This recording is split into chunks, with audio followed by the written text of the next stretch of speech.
Baik, Bapak Ibu sekalian, waktu pemaparan sudah habis. Sekarang waktu tanya jawab, saya lihat chat, Masya Allah luar biasa. Saya ingin mendengarkan dari Pak Rektor dulu sebagai yang sesepuh pendidikan di Madura. Pak Rektor Universitas Trunojoyo, Madura, saya pernah ngobrol dengan beliau lama di kantor. Baik, tadi tantangannya dari Pak Heril, dari Pak Didi cukup banyak, Prof. Dan kira-kira nanti kiprah atau mungkin harus ke depan seperti apa dalam membangun Madura, baik pasca COVID atau bahkan mungkin tantangan yang barusan dari Prof. Min Rifai, misalnya dalam hal yang contoh kecil saja mengenai pariwisata, dari belakang, dari depan sampai belakang, dari barat sampai ke timur, satu kesatuan, bersaing tidak ada pada tempatnya dan merupakan sinergi. Kalau tadi mendengar kita Pak Arief Satria, Pak Rektor IPB, sinergi dan co-management dan kolaborasi itu adalah jawaban ketidakpastian ke depan. Saya mohon Pak Rektor menyampaikan pokok pikirannya 5 menit mungkin.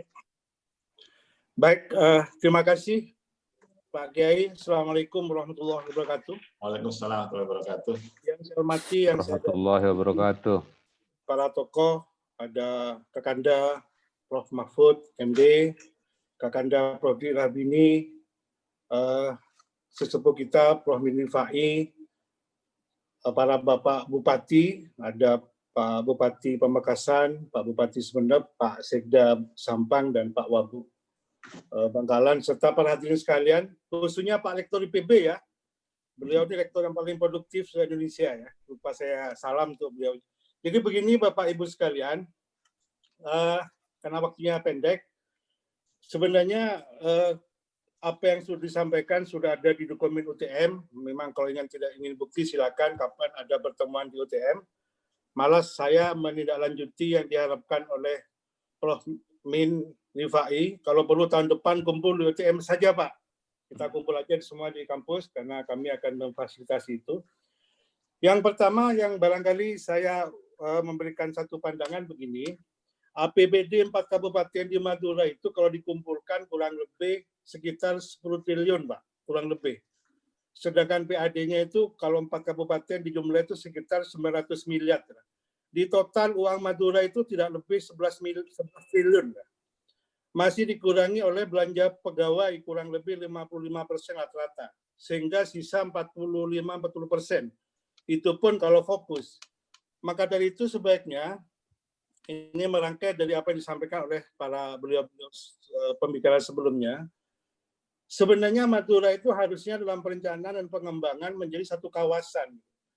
Rasanya tidak masuk akal lah kalau pengembangan Madura itu hanya masuk dalam konsep gerbang Kertasila. Harusnya Madura itu menjadi satu klaster. Pembangunan Madura itu harusnya menjadi klaster Madura tersendiri. Itu yang pertama ya. Kita banyak pelajaran yang bisa kita evaluasi. Suramadu sejak tahun 2008 dibangun sampai 2018, kami punya perhitungan PDRB-nya, itu sangat tidak signifikan sebagai jembatan kesejahteraan. Sampai sekarang masih menjadi jembatan penyeberangan. Dan saya kira ini menjadi evaluasi kita semua, dan ini saya kira kaitan dengan tadi. Maka saya sepakat Pak, ke depan ini, marilah kita 4 kabupaten ini, 4 bupati saya yakin sudah bersinergi untuk lebih bergandengan tangan sebagai disarankan oleh Pak Bupati Pamekasan, sehingga ada fokus lah. Kita tidak mungkin hanya uang sekitar 45% dari 11 triliun bisa mengembangkan Madura. Itu rasanya tadi saran Pak Prof. Didi itu benar, ada investasi. Sehingga saya berharap ke depan ini fokuslah Madura itu. Tadi Prof. Min Rifai mengatakan ya harusnya ada pengembangan wisata Madura lah. 4 kabupaten itu bersinergi. APBD-nya dikolaborasi sehingga mungkin ada program 7 hari atau seminggu tinggal di Madura. Bangkalan menyiapkan apa, Sampang apa, Pamekasan dan sebenarnya menyiapkan satu paket. Saya yakin itu luar biasa. Menggerakkan ekonomi daerah itu akan luar biasa. Yang kedua, jangan lupa kita punya jagung, punya garam, punya migas. Dan itu resource kita.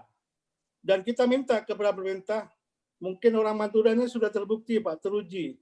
Maka dari itu kesempatan ini saya mengucapkan terima kasih kepada Kakanda Prof. Mahfud, Prof. Didi, dan beberapa tokoh yang telah membantu, mendukung, mendorong Unibang menjadi UTM sekarang di negeri. Jadi perguruan tinggi negeri itu karena memang kita melakukan percepatan juga.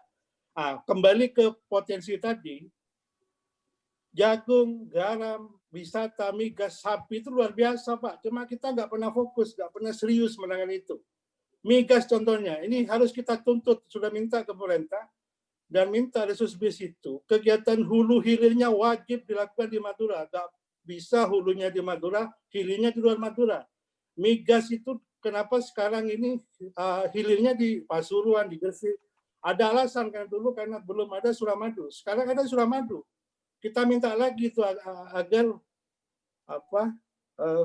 hulu hilirnya di Madura, termasuk wisata jagung.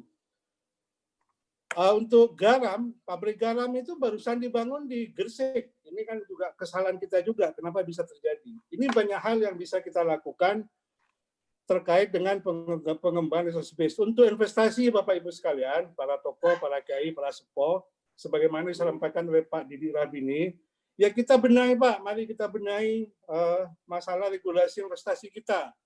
Tadi kan ada hal-hal yang tidak baik lah menurut Pak Prof. Didi itu yang terjadi di Madura sehingga investor itu tidak mau ke Madura. Ini harus kita perbaiki dan harus distribusi Pak. Dan yang ketiga, yang terakhir dari kami, ada Perpres nomor 80 tahun 2019 yang tidak dibicarakan di sebelumnya. Menurut saya ini lebih penting. Menurut saya itu penting, bukan lebih penting. Strategis. Kenapa? Ini adalah Perpres dari Presiden kaitan dengan proyek kawasan prioritas gerbang Kertasila. Dan di Madura itu ada 38 proyek, Pak. Nilainya itu 42 triliun. Dan saya kira itu nilai besar. Memang sumber pendanaannya banyak. Ada APBN, ada KPBU, ada swasta, ada BUMN, ada APBD. Cuman kalau APBN-nya yang saya hitung itu sebesar hanya 15%.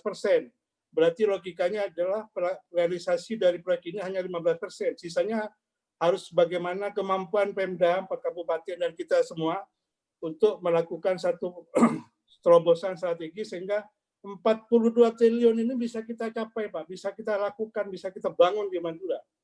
Setahu saya, seingat saya, mohon maaf, dengan dana yang ada di APBD, rasanya tidak mungkin kita melakukan percepatan ini.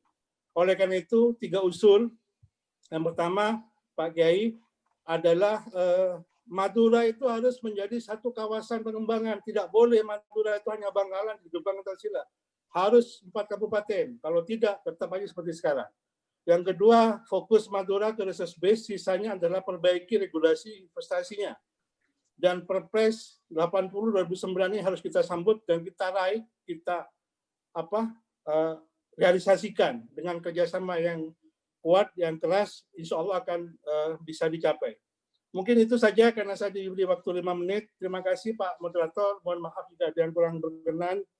Wallahul muwaffiq ila aqwamit thoriq. Wassalamualaikum warahmatullahi wabarakatuh.